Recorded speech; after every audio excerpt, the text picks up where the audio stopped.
మాత్రమే మనకు ప్రత్యక్షపరచాలి. అప్పుడే మన హృదయాలు ఏమవుతాయండి? ప్రత్యక్షపరచబడదు. అందుకే పరిశుద్ధాత్మ ఏం చేస్తున్నాడంటే నా కోసం సాక్ష్యం ఇస్తున్నాడు అన్నాడు. ఎవరి కోసం సాక్ష్యం ఇస్తున్నాడు? నా కోసం. పరిశుద్ధాత్మ నేరుగా సాక్ష్యం కూడా మన ద్వారా ఇస్తున్నాడు. ఆయన మనం వాడుకుని ఆయన సాక్ష్యాన్ని స్థాపిస్తాడు. ఆయన లేఖనాలు వాడుకుని ఆయన సాక్ష్యాన్ని మనలో ఆయన ఏం చేస్తాడు? అని పని అది.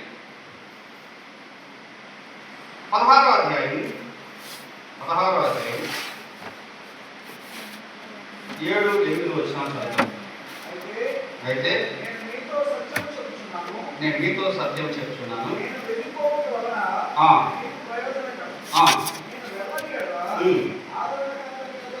మీ ఎదురు రాడు, నేను ఆయన మీ ఎద్దకు పంపుదును అన్నాడు. సరే, నేను వెళ్ళిపోతే పంపిస్తాను, నేను వెళ్ళకపోతే ఆయన రాడు.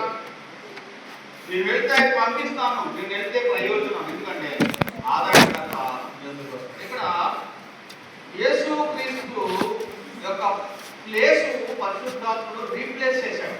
ఎందుకు ఇక్కడ ప్రయోజనం అనే మాట ఆయన రాశాడంటే, శరీరధారిగా ఉన్న యేసు ప్రభు గలిలయ, సమరయ, యోదయ ప్రాంతం మాత్రమే తిరగలిగాడు. ఆయన చూడాలంటే ఇప్పుడు వరకు ఆయన శరీరధారిగా ఉంటే శిష్యులు కోరుకున్నట్టుగా ఎంతమంది చూడగలరు? ఎంతమంది చూడగలరు? మీరు చూడగలరా? విమానం టికెట్ ఉంటే చూడగలరు. టికెట్ డబ్బులు ఉంటే విమానం టికెట్. కాబట్టి మీకు ఏ ప్రయోజనం కలిగిందంటే ఆయన అంతటా అన్ని సమయాల్లో అందరికి అందుబాటులో అందరి లోపల ఉండడానికి, మీ అంత ఎల్లప్పుడూ ఉండడానికి నేను ఆయన పంపిస్తున్నాను. అది మీకు ప్రయోజనం. సర్వ ప్రపంచంలో అందుబాటులో ఉంటాడు ఆయన. ఎందుకంటే ఆయన ఆత్మరూపిగా ఉన్నాడు. అందుకే శరీరధారిగా ఉన్న యేసు ప్రభుకి లిమిటేషన్స్ ఉన్నాయి. క్రీస్తు ఆత్మకి ఏమి లేవండి, ఆయనకి ఏ విధమైన నియంత్రణ లేదనమాట. అందువల్ల యేసు ప్రభు పరిశుద్ధాత్మ పంపించడంలో ఆయన తండ్రిని వేడుకున్నాడు కాబట్టి పరిశుద్ధాత్మ పంపించబడ్డాడు. ఆయనే పంపించాడు కాబట్టి పరిశుద్ధాత్మ పంపించబడ్డాడు. ఆయన నామములో పంపించాడు. ఆయన సంగతులు బోధించడానికి, జ్ఞాపకం చేయడానికి. ఆయన వచ్చి ఆయన గురించి సాక్ష్యం చెప్తాడు అన్నాడు. తర్వాత వీడికి ఒక మాట చెప్పాడు. అపోస్తలుల కార్యాల గ్రంథం 1వ అధ్యాయం 4వ వచనం. ఇది 5వ వచనం. 1వ అధ్యాయం 4వ వచనం. ఆజ్ఞాపించను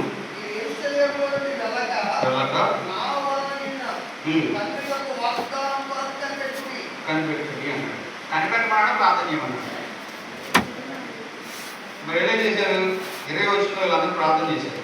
14 వచనంలో వీరందరూ, వీరితో కూడా కొందరు స్త్రీలు, యేసు తల్లి అయిన మరియ. 14 వచనం, ఆయన సహోదరులు ఏక మనసుతో ఎడదెగక ప్రార్థన చేసిరి అన్నాడు. వీళ్ళు కనిపెట్టమన్నాడు.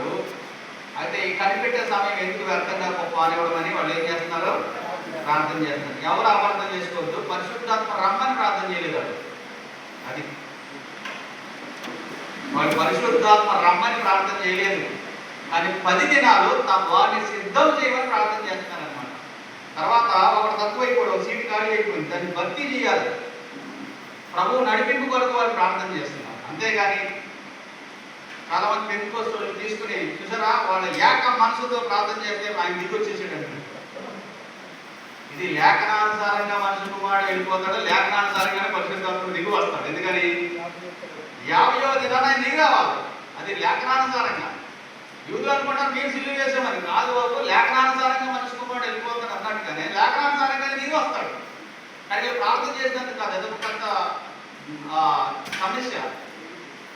కాబట్టి వాళ్ళు ఏ ప్రార్థన చేస్తున్నారు? ఏక మనసుతో ప్రార్థన చేస్తున్నారు. ఎందుకంటే ఆ తర్వాత జరగబోయే పరిచర్య కొరకు వారు సిద్ధపడుతున్నారు. అంతేగాని పరిశుద్ధాత్మ కొరకు వారు కనిపెట్టారే కానీ ఏం చేయలేదు, ప్రార్థన చేయలేదు. ఇప్పుడు కనిపెట్టవలసిన అవసరత లేదు. అన్న ఆల్రెడీ వాటిని డీల్ చేశాడు కాబట్టి పరిశుద్ధాత్మ 2వ అధ్యాయంలో దిగి వచ్చాడు.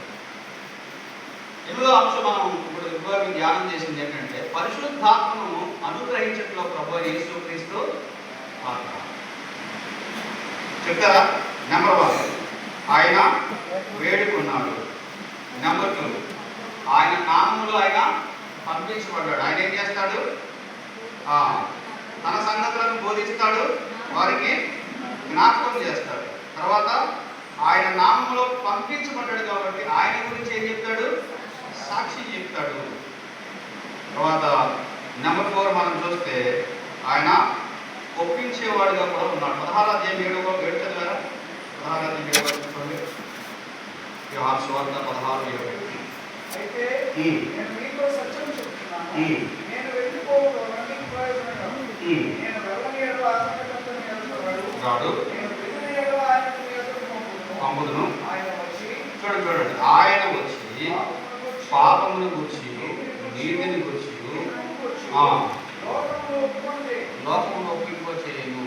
ఆయన వచ్చి ఒప్పిస్తూ ఉంటాడు అనమాట.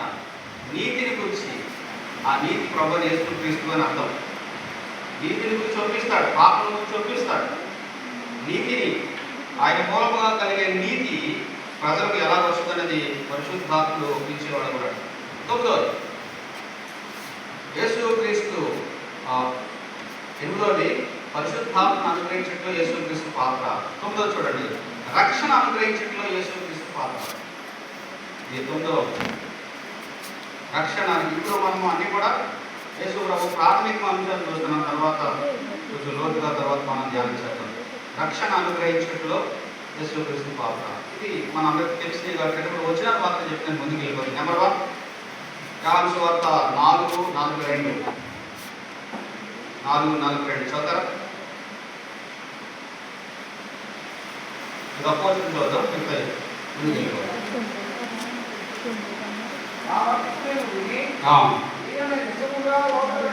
ఏ రక్షకుడు అంటే ఈయన? యేసు ప్రభు లోకరక్షకుడు. ఈయన నిజమైన లోకరక్షకుడు. పేరు చెప్పేశారు సమరయులు అందరూ కలిపి. తర్వాత అందుకు నామపత్రిక 10:9 యేసు ప్రభు అని మీ నోటితో ఒప్పుకుంటేనే రక్షణ.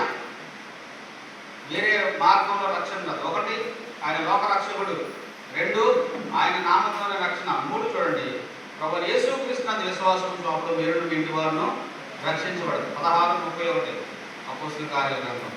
ఈ 3 వచనాలు వేసుకోవాలి. రక్షణలో ఆయన పాత్ర చాలా ఉంటాయి. దీన్ని దాని సోటేరియాలజీ అంటే అదొక సబ్జెక్టు.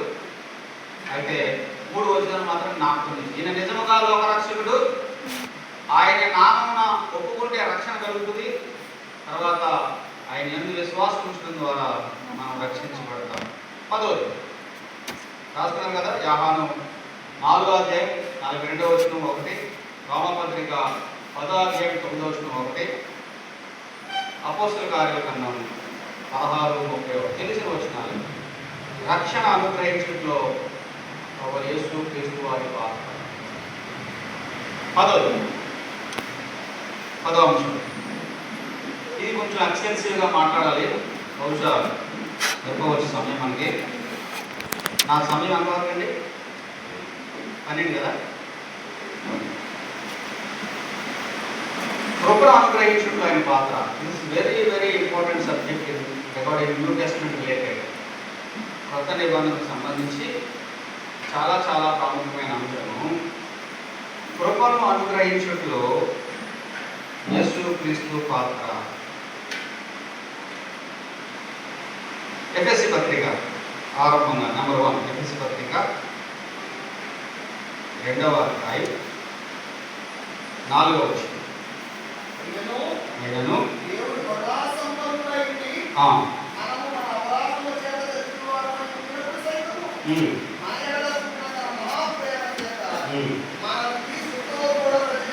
చూడండి, ప్రేమ చేత బ్రతికించాడు. చదువుతాం. కృప చేత రక్షించబడ్డాం. ఇది 2 అంశాలు. ఆయన తన మహాప్రేమ చేత మనం బ్రతికించాడు. కరుణా సంపన్నుడు కాబట్టి ప్రేమ చూపించాడు. అదే సమయంలో ఆయన ఏం చేశాడంట? కృప చేత మనల్ని రక్షించాడు అని చెప్పాడు. తర్వాత 6వ వచనం చూడండి, కరుణలో సంపన్నుడిగా ఉండి ప్రేమించాడు, కృపచేత మనం రక్షించాడు. కృపలో ఆయన ఎంత సంపన్నుడు కింద రాశాడు? కృపా మహదైశ్వర్యము అన్నాడు. ఏంటంటే ఈ వచ్చిన తర్వాత మనం అన్ని ధ్యానించిన తర్వాత మనకు అర్థమైనట్టు లాస్ట్ దీని గురించి మనం వివరణ మనం చూడబోతున్నాం.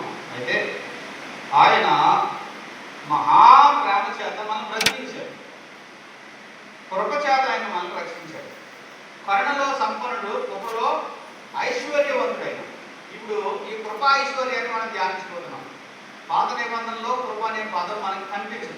అక్కడక్కడ కనిపించిన అంత లోతుగా దాని గురించి వివరాలు పాత నిబంధనలు రాయబడి, పాత నిబంధన ధర్మశాస్త్రం, కొత్త నిబంధన ఇది కృపాకాలము అని రాయబడింది. కాబట్టి యేసు ప్రభు కృపను ఈ లోకంలోనికి తీసుకురావడంలో లేదా కృపా మహదైశ్వర్యాన్ని ఆయన ఎందుకు విశ్వాసం ఉంచిన వారందరికీ ఇవ్వడంలో ఆయన అగ్రగామి అన్నమాట.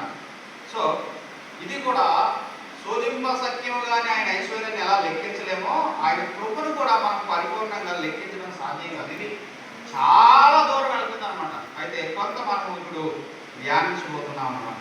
చూడండి, రోమాపత్రిక యోహాను సువార్త మొదటి అధ్యాయం 14-15 వరకు. యోహాను సువార్త మొదటి అధ్యాయము 14-17 వరకు కూడా వేసుకోవచ్చు. అయితే చదువుతాం. ఆ వాక్యము శరీరధారి అయి, ఇందాక అన్ని చెప్పాడు కదండి, వాక్యము శరీరధారి అయి కృపా సత్య సంపూర్ణుడిగా మన మధ్య నివసించడం ఆరంభించింది. ఇక్కడ చూడండి, కృపా సత్యం, ఇది కొత్త వర్డ్ అన్నమాట. కృపా ప్లస్ సత్యం. అప్పుడు దాకా సత్యం ఉంది. ప్రార్థన గ్రంథంలో ధర్మశాస్త్రం సత్యమే, రాయి మీద రాయబడింది కంటే గట్టిగా ఉండేది, అది స్ట్రాంగ్. కానీ ఇప్పుడు ఆ సత్యానికి కృప యాడ్ చేశాడు అనమాట ప్రభు యేసుక్రీస్తు వారు. కృప ప్లస్ సత్యము అంటే సత్యానికి కృపను తీసుకొచ్చిన వాడే యేసు ప్రభు. అంతేకాకుండా సత్యాన్ని ఏమాత్రం కూడా ఆయన విడిచిపెట్టలేదు. చాలా మంది ఏమంటారంటే పాత నిబంధన కంటే కొత్త నిబంధన కొంచెం తక్కువ స్థాయి, కృప కాబట్టి ఏదైనా చేయొచ్చు అనుకుంటారు. కాదు. ఆ సత్యం అలాగే ఉంది. దేవుడి సత్యాలు ఏమీ మారవు, కానీ ఆ సత్యాన్ని మనం అనుసరించగలిగిన కృప కొత్త నిబంధనలో మనకి ఇవ్వబడింది. ఇది చాలా ప్రాముఖ్యమైన అంశం. ఎందుకంటే కృపా సత్య సంపూర్ణుడిగా మన మధ్య నివసించెను అని చెప్పి కిందేం చెప్పాడు, తండ్రి వలన కలిగిన అద్వితీయ కుమారుని మహిమ వలె మనం ఆయన మహిమను అనుకుంటే. యేసు ప్రభు ఆ గలిలయ, సమరయ, యోదయ ప్రాంతాల్లో తిరుగుతున్నప్పుడు ఆయన మాటలు కానీ, ఆయన చర్యలు కానీ, ఆయన జీవితము కానీ full of grace, full of truth అండి. సంపూర్ణమైన కృప, సంపూర్ణమైన సత్యము సమతూకంలో కనబడేది. జస్ట్ ఒక అడుగు పక్కన అయితే శాస్త్రులు కనబడేవారు అనమాట. వాళ్ళ దగ్గర అసలు కృపే కనబడేది కాదు. కృప ఎక్కడ కనుమరులో ఎంత వెతికినా, భూతత్వం వెతికినా కనబడేది కాదు. కారణం ఏంటి? ఇంబ్యాలెన్స్ లేదు. కానీ యేసు ప్రభువుని చూస్తే ఆయన దయగల మాటలు వినడానికి ప్రజలు పెందరగా రావడం గల కారణం ఏంటి? ఆయన ధర్మశాస్త్రాన్ని చెప్పేవాడు, ధర్మశాస్త్రం తన గురించి సంగతులే చెప్పేవాడు. కానీ కృపతోను సత్యముతోను నింపబడినవాడు సంపూర్ణ మానవుడు యేసు ప్రభు. కృపా సత్య సంపూర్ణుడిగా మన మధ్య నివసించాడంట. వాళ్ళ మధ్య నివసించినప్పుడు వాళ్ళకి ఎవరు కనబడ్డారంట? దేవుని మహిమ కనబడిందంట. ఎలా కనబడింది దేవుని మహిమ? ఆకాశంలో ప్రతి మెరుపు రాలేదు, ఆయనలోనే దేవుడి మహిమ వాళ్ళందరికీ కనబడుతుంది. ఎవరికి? అక్కడ ఉన్న వాళ్ళందరికీ. ఎందుకని? కృపా సత్య సంపూర్ణుడు, ఈ పదం పట్టుకోవాలి. Full of grace, full of truth. అందులో కొంచెం కృప, కొంచెం సత్యం కాదు. 100% గ్రేస్, 100% ట్రూత్. ఈ రెండు మిక్చరే ప్రభు యేసుక్రీస్తు పరిపూర్ణుడు అనే మాట మనం గమనిస్తున్నాం. సరే, 15వ వచనం చూడండి. ఇక్కడ పాత నిబంధన యొక్క చివరి ప్రవక్త అని చెప్పాలి. పాత నిబంధన చివరి ప్రవక్త యాహాను. దాన్ని రిలేట్ చేస్తున్నాడు యేసు ప్రభు. యాహాను ఆయన గురించి సాక్ష్యం ఇస్తూ, నా వెనక వచ్చేవాడు ప్రముఖుడు కనుక నాకంటే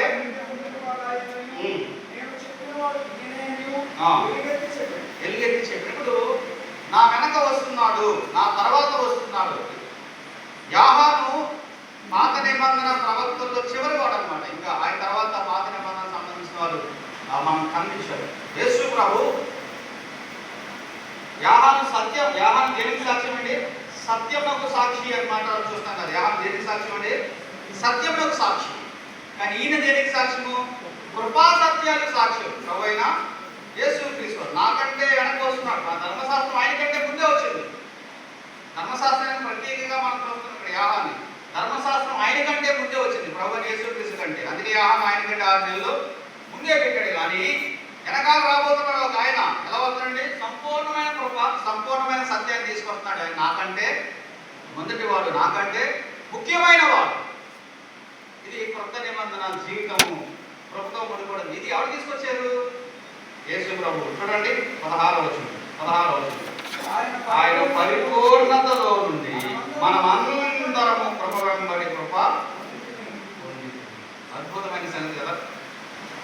ఆయన పరిపూర్ణతలో నుండి మనం అందరికీ, కొందరికి కాదని అందరికీ కృప అవైలబుల్ గా ఉంది. Grace is for all those who believe Christ. యేసు ప్రభువునందు విశ్వాసం ఉంచిన వారందరికీ కృప వెంబడి కృప, కృప వెంబడి కృప, కృప వెంబడి కృప ఆయన ఇవ్వాలి అని ఆయన ఆశపడుతున్నట్టుగా మనం గమనిస్తున్నాం. 17వ వచనం చూడండి. చివరిగా పైన ఒక పర్సన్ చెప్పాడు, కిందేమో ఒక ధర్మశాస్త్రాన్ని మోసే గురించి చూడండి. ధర్మశాస్త్రం మోసే ద్వారా అనుగ్రహింపబడేను. ఇప్పుడు చూడండి, సత్యం ముందుందనుకుంటే అందరూ చచ్చిపోతాం. అర్థమైందా? ఆర్డర్ మార్చుకోవడం. సత్యం ముందుంటే అందరూ చచ్చిపోతాం. ఎందుకని ఆ సత్యాన్ని పాత నిబంధనలు ఎవరు కట్టుకోలేకపోయారు, ఎవరు నెరవేర్చలేకపోయారు. ఆ సత్యాన్ని నెరవేర్చగలిగిన శక్తి దేవుని కృప. అది ప్రభువు యేసు క్రీస్తు ద్వారా. స్టాండర్డ్ తగ్గలేదు, అది గుర్తుపెట్టుకోండి. ఏం తగ్గలేదు? స్టాండర్డ్ తగ్గలేదు. ఇంకా స్టాండర్డ్ పెరిగింది ఒక రకంగా చెప్పాలంటే. కానీ ఏం చేశాడు? దేవుని కృప. ధర్మశాస్త్రం దేన్ని చేయలేకపోయిందో దేవుడు దాన్ని మన కృప ద్వారా చేయించగలిగాడు. కాబట్టి ధర్మశాస్త్రం మోసే ద్వారా ఇవ్వబడింది, కృప సత్యములు ప్రభువు యేసు క్రీస్తు ద్వారా ఇవ్వబడ్డాయి. ధర్మశాస్త్రం కంటే కొత్త నిబంధన ఎక్కువ స్టాండర్డ్ కలిగి ఉందని ఒక ప్రశ్నతో మనం సమాధానం చెప్పవచ్చు. ఏంటంటే, మోసే గొప్పవాడా, యేసు ప్రభు గొప్పవాడా? సందేహం ఏమన్నా మీకు? లేదు. గొప్ప కూడా సందేహం లేదు. సరే, మోసే తెచ్చింది గొప్పదా, యేసు ప్రభు తెచ్చింది గొప్ప? Simple answer. ఇప్పుడు మోసే తెచ్చిన దాని ప్రకారం నీతిమంతులైన వారు మంచిగా బ్రతుకుతారా, యేసు ప్రభు తెచ్చిన దాని ప్రకారం నీతిమంతులైన వారు మంచిగా బ్రతుకుతారా? అంటే పాత నిబంధన భక్తులు కంటే కొత్త నిబంధన భక్తులు ఉన్నతమైన భక్తి జీవితాన్ని చేయడానికి కొత్త నిబంధనలో దేవుడు ఏం చేశాడు? కృపనిచ్చాడు. సీరియస్గా చెప్పండి నాకు. పాత నిబంధనలో చాలా మంది భక్తులు ఉన్నారు. దానియేలు, షడ్రకు, మేషకు, అబేద్నెగో, మోషే, అబ్రహాం, ఇసాకు. వాళ్ళు మనకంటే భక్తిగా బతికారా, మనం వాళ్ళకంటే ఎక్కువ భక్తిగా బతుకుతున్నాము?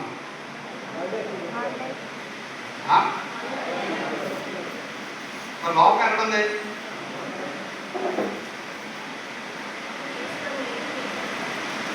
కనీసం పాత నిబంధన భక్తులు స్టాండర్డ్ కూడా లేదు మన దగ్గర. వాళ్ళు కనీసం విచారణ చేయకుండా ఉండేవారు. పరిస్థితి ఏం బాధ. కాబట్టి యేసు ప్రభు కృపను తీసుకురావడంలో అగ్రగామి. ఆయన ద్వారానే కృప ఈ లోకానికి వచ్చింది. ఆ కృప ప్రతి విశ్వాసకి గొప్ప దీవెనకరమైన స్థాయికి తీసుకెళ్లేదిగా ఉన్నట్టుగా మనం గమనిస్తున్నాం. రెండవది, కృపలో రెండవది,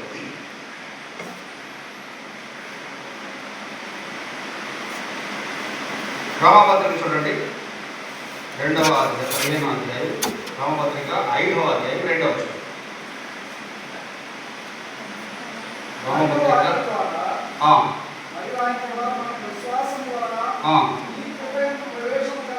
ఈ కృప, ఈ అనే మాట పెట్టుకోవాలి. ఈ కృపయందు ప్రవేశము పొందామంట.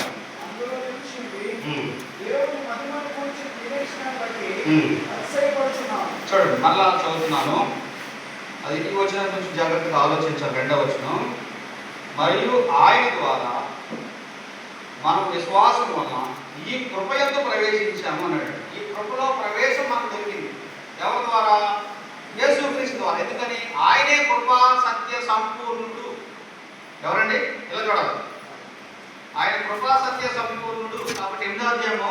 ఇప్పుడు ఎవరైనా క్రీస్తునందు ఉంటే అంటే అర్థమేంటి? మన కృపలో ప్రవేశించాం, సంపూర్ణుడైన కృపలో ప్రవేశించాం. కాబట్టి we are wrapped with the grace అన్నమాట. సంపూర్ణమైన కృప చేత మనం ఏమయ్యామండి? నింపబడ్డాం అన్నమాట. ఈ కృపలో ప్రవేశించి ఏం చేయాలంట? ప్రవేశించడమే ప్రాముఖ్యం కాదు.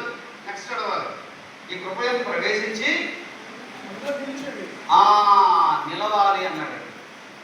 కృపలో ఏమవ్వాలంటే నిలవాలి. రక్షణ బాధ కానీ కృప బాధ గుర్తుపెట్టుకోవాలి.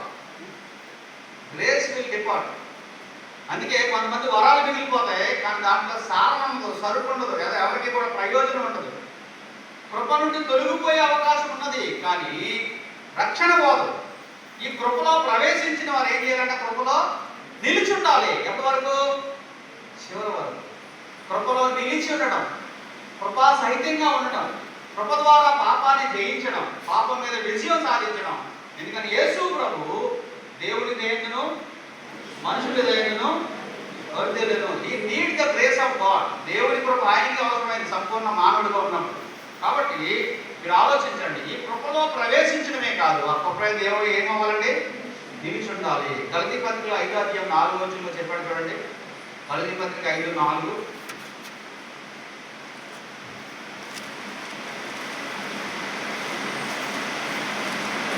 గలతీ పత్రిక 5:4.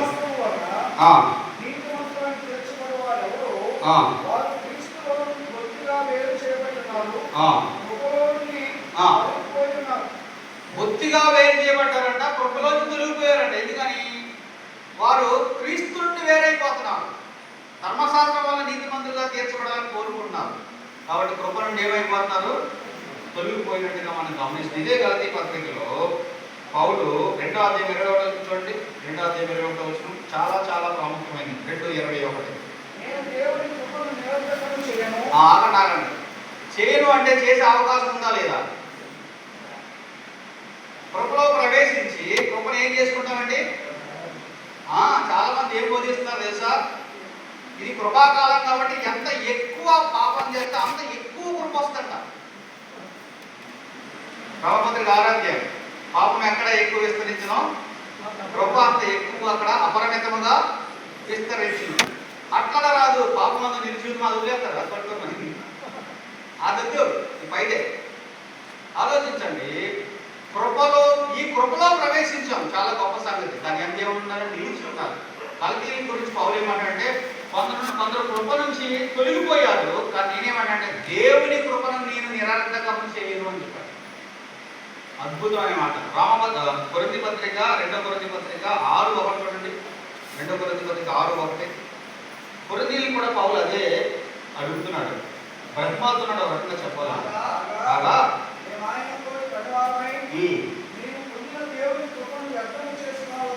అక్కడ ఆయన నేను నిరర్థకం చేయను అన్నాడు. మీరు దేవుని కృపను వ్యర్థం చేసుకోవద్దు అన్నాడు. నాకు అనుగ్రహించిన కృప నిష్ఫలం కాలేదని మరొక చోట చెప్పాడు. కాబట్టి కృపను తీసుకొచ్చిన వాడు ఎవరండి? ప్రభు అయిన యేసు క్రీస్తు. ఆ కృపలో మనం ప్రవేశించాం. దాంట్లో ఎలా ఉండాలండి? నిలకడగా ఉండాలి, ఆ కృపలో నిలిచి ఉండాలి. లేకపోతే ఆ కృపను మనము వ్యర్థం చేసుకుంటాం. 12వ అధ్యాయము కొరింథీయులకు రాసిన మొదటి పత్రిక 12వ అధ్యాయంలో కృపావరాల గురించి కూడా చెప్తూ పౌలు ఈ మాట చెప్పాడు. 9వ వచనం చూడండి. 9వ వచనం.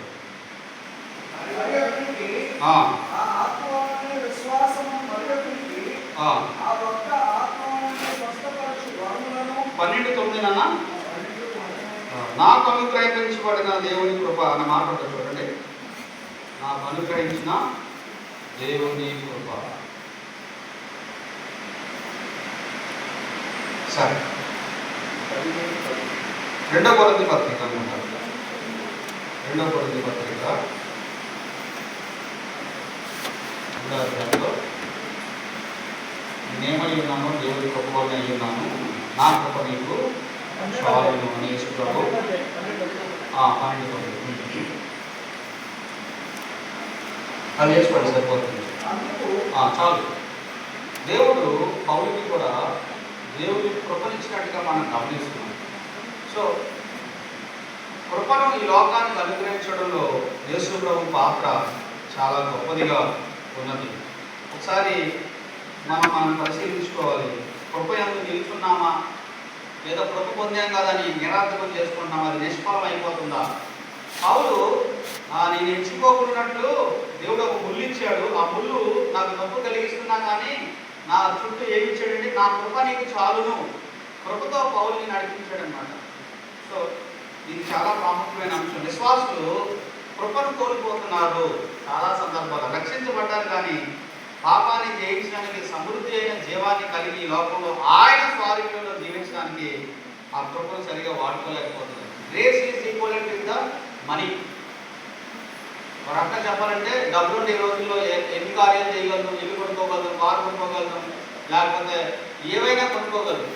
అలాగా ఆధ్యాత్మిక ప్రపంచంలో ఎవరైతే దేవుని కృపయందు వృద్ధి చెందుతారో వారు ఆధ్యాత్మికంగా క్రీస్తు స్వారూప్యంలో మరి ఎక్కువ ముందడుగులో ఉంటారన్నమాట. అందుకే ఈ కృపయందు మీరు అభివృద్ధి పొందాలి అని పౌలు ఆ 2 కొరింథీ పత్రిక 8వ అధ్యాయం 7వ వచనంలో వారితో చెప్పారు అన్నమాట. కృపలో ఏమవ్వాలండి? వృద్ధి చెందాలి. 1 ఈ కృపలో ప్రవేశించాలి, 2 ఆ కృపలో నిలిచి ఉండాలి, 3 ఆ కృపను నిరర్థకం చేసుకోకూడదు, 4వది ఆ కృపలో అభివృద్ధి చెందాలి. ఎవరు తీసుకొచ్చారు ఈ లోకానికి కృప? మోసే ధర్మశాస్త్రం చేశాడు, ప్రభు యేసుక్రీస్తు ఏం తీసుకొచ్చాడు? కృపను తీసుకుని వచ్చాడు. అది ఈ కృప అన్నాం కదా, ఇప్పుడు ఆ కృప అనేది ఒకటి ఉంది, అదొకటి చూసి మనం ముగించుకోతున్నాం. చూడండి, ఇది మహా గొప్ప కృపా మహదైశ్వర్యం కాబట్టి ఇది ఆరంభమైన తర్వాత ఎంతవరకు ఉంటుందంటే నిత్యత్వం వరకు ఆయన కృపను మనకి అందించేవాడు కూడా. పేతురు మొదటి పత్రిక మొదటి అధ్యాయం 10వ వచనం చదువుతారా? చాలు ఆ కృప అన్నాడు. ఏ కృప ఇది? కలగబోయే కృప. ఈ కృపలో ప్రవేశించాం. ఇది రక్షణ సంబంధమైన కృప. ఆల్రెడీ మనం అందరం అనుభవిస్తున్నాం. పాపాన్ని, లోకాన్ని, సాతాన్ని జయించడానికి సమృద్ధి అయిన కృప, ఆయన సంపూర్ణత నుంచి కృప వెంబడి కృప మీరు పొందుతారు. అయితే మీకు కలగబోయే ఆ కృప ఉన్నది, రాబోతున్నది. ఆ కృప గురించి ప్రవక్తలు అందరూ చదవనా? నీకు కలుగు ఆ కృపను గూర్చి ప్రవచించిన ప్రవక్తలు ఈ రక్షణను గూర్చి పరిశీలించుచు సమయమున క్రీస్తు ఆత్మ క్రీస్తు విషయమైన శ్రమలను గూర్చి వాటి తరువాత కలగబో మహిమలను గూర్చి ముందుగా సాక్ష్యమిచ్చినప్పుడు ఆ ఆత్మ ఏ కాలమును సూచిస్తూ వచ్చెనో దాన్ని విచారించి పరిశోధించి అవలోకము నుండి పంపబడిన పరిశుద్ధాత్మ వలన నీకు సువార్త 13 చదివేద్దాం. కాబట్టి నీ మనస్సు నడుము కట్టుకుని నిబ్బరమైన బుద్ధి గలవారై ప్రత్యక్షమైనప్పుడు చూడండి, నీకు తేవడు కృప విషయమై సంపూర్ణ నిరీక్షణ కలిగి ఉండండి. ఈ కృపలో ప్రవేశించారు, ఆ కృపలో ప్రవేశించేదాకా నిలకడగా ఉండండి. మీకు తేవడే కృప ఉంది. ఆ నిరీక్షణ కలిగి ఓపికగా ఉండండి. మీకంటే ప్రవక్తలు, మీ ముందున్న ప్రవక్తలు అంటే ఈ కృపను అనుభవించలేని వారు ఆ కృప కొరకు ధ్యానించారు, ఆలోచించారు, పరిశీలించారు, పరిశోధించారు, దానికోసం ఎంతో ఆశపడ్డారు. కానీ మీరు ఈ కృపలో ప్రవేశించారు కాబట్టి కాబట్టే ఆ కృప వరకు అక్కడ మీకు దేవుడు మహిమా ప్రత్యక్షతతో వచ్చినప్పుడు మనకు ఇవ్వబడే కృప సామాన్యమైనది. అందుకే కృపా మహదైశ్వర్యం అని ఎఫెసీ పత్రికలో చెప్పాడు. అది శోధింపని అసఖ్యమైన కృప. అసలు మనం ఆయనతో పాటు సమానంగా ఎలా కూర్చుంటామో చెప్పాడు అక్కడ. చూడండి, ఎఫెసీ పత్రిక 8వ వచనం చూడండి. కృపా మహదైశ్వర్యం అనే దగ్గర ఆయన చెప్పిన మాట ఏంటనుకుంటున్నారు? ఎందుకు మహదైశ్వర్యం అయింది? 6వ వచనం చూసాం కదా. ఇప్పుడు 8వ వచనం చూడండి. కృప చేతనే రక్షించబడి ఉన్నారు. 7 చూడండి. క్రీస్తు యేసునందు మనల్ని ఆయనతో కూడా లేపి పరలోకమందు ఆయనతో కూడా కూర్చుండబెట్టేది కృపా మహదైశ్వర్యం అన్నమాట. ఆల్రెడీ మన ఆత్మ స్థితిలో కూర్చున్నాం. రేపొద్దున మన దేహం కూడా ఆ తేవడే కృప వచ్చినప్పుడు ఆయన వల్లే మారిపోయి అక్కడ మనం కూర్చోబోతున్నాం. అది కృపా మహదైశ్వర్యం. కాబట్టి నిరీక్షణ కలిగి ఉండాలి అని చెప్పారు. కృపను తీసుకురావడంలో యేసుక్రీస్తు పాత్ర మనము గమనిస్తున్నాం. కొన్ని 2-3 వర్షాలు మీరు రాసుకోండి. ఇంకొక అంశాలు మాత్రం నేను చెప్పి ముగిస్తాను. ఒక 5 నిమిషాలు. పరిశుద్ధత ఇచ్చే విషయంలో యేసుక్రీస్తు పాత్ర, సాంక్టిఫికేషన్, పరిశుద్ధత ఇచ్చే విషయంలో యేసుక్రీస్తు పాత్ర, కృపను తెచ్చే విషయంలో యేసుక్రీస్తు పాత్ర 10 మంది చూసాం. పరిశుద్ధతను ఇచ్చే విషయంలో యేసుక్రీస్తు పాత్ర. 1 రామపత్రిక 12-14, యోహాను మొదటి పత్రిక 1:7, రామపత్రిక 12-14 పరిశుద్ధత లేకుండా ఎవడను ప్రభువును చూడ. రామపత్రిక 12-14 చూడండి. ఆ వచనాలు చదువుతారా? పరిశుద్ధత లేకుండా ఎవడను ఎవరికి దేవుడినా ప్రభువునా? ప్రభు అని చూడండి. పరిశుద్ధత లేకుండా ఎవడను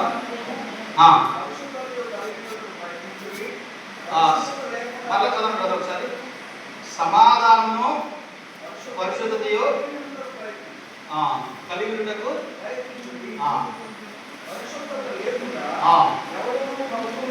అదే సంగతి.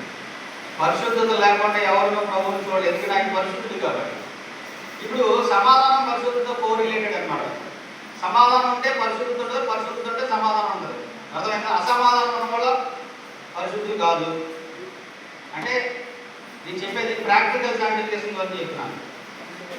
అసమాధానం ఉంటే నువ్వు పరిశుద్ధుడు కాదు, పరిశుద్ధుడు అయితే అసమాధానం ఉంటావు. ఆ రెండు ఉంటే నువ్వు ప్రభుని చూస్తావు. అది ఒక రిటర్న్ లింక్ చెప్తుంది ప్రభు. కాబట్టి పరిశుద్ధత లేకుండా ఎవరో ప్రభుని చూడలేరు. కాబట్టి సమాధానం కలిగి ఉండకు, పరిశుద్ధత కలిగి ఉండకు మీరు ప్రయత్నం చేయండి. కాబట్టి అసమాధానం ఉందనుకోండి, మనకు పరిశుద్ధతలో లోటు ఉందన్నమాట. ఆ సమాధానం బాగొట్టుకుంటే ఏమవుతుంది? పరిశుద్ధత ఉంటుంది. అప్పుడు ప్రభువుని మనం చూస్తాం. ఇక్కడ ఆ వ్యక్తిని చూస్తామని కాదు, అర్థమైందా? నా ఎదుట ప్రభువుని ఎల్లప్పుడూ నేను చూస్తున్నానని కీర్తనగాడు చెప్పాడు. ప్రార్థన వెళ్ళినప్పుడు కానీ, లేఖనాలు చదివినప్పుడు కానీ, ప్రార్థనలు ఏకాంతంగా గడుపుతున్నప్పుడు కానీ ప్రభు ముఖం నీకు కనపడాలంటే నీకేం కావాలి? పర్సనల్ సర్టిఫికేషన్ కావాలి. లేఖనాలు చదువుతున్నప్పుడు శాస్త్రీయ పరిశీలన ప్రభు కనపడలేదు. కారణం ఏంటి? వాళ్ళు అసమాధానంగా ఉన్నారు. ఎవరితో? క్రీస్తుతోనే అసమాధానంగా ఉన్నారు, ప్రభుతోనే అసమాధానంగా ఉన్నారు. వాళ్ళు కనపడలేదు. అందుకే అసమాధానం ఏం చేద్దంటే ప్రభు మనకు కనపడేవాడు. కాబట్టి అసమాధానం ఉంటే పరిశుద్ధత నిలబడదు, పరిశుద్ధత కలిగి ఉంటే ప్రభు మనకు కనబడతాడు. ఎక్కడ? లేఖనాల్లో గుప్తమైన ప్రభు కనబడతాడు. అంతేకాకుండా పర్సనల్గా కూడా ఆయన ముఖ దర్శనం ద్వారా మన ఆశ తీర్చుకోవచ్చు. చాలా చాలా ఇంపార్టెంట్ వర్స్ ఇది. కొరింథీయులకు రాసిన మొదటి పత్రిక, pillars of the Christian faith అంటారు దీన్ని.